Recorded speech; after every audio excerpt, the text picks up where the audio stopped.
And they had a very civil discussion, and that was, I mean, it's so needed right now. And then you also have people that are, with maybe a religious organization, more conservative. You have every single walk of life, and you also have people that don't fit the political norms. We met some people who were African American who were, Republican, which is A not, lot of which is those. a lot There of were a them, lot which of is pretty black folks wearing atypical. red lanyards. Yeah. And then there was a trans man who is conservative also, right? And that is pretty rare too.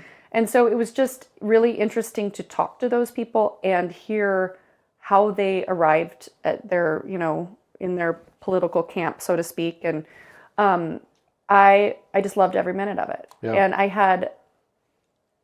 I never had one boring conversation. It was just all so amazing. And I really left feeling a renewed hope for the future of America. I really feel that way.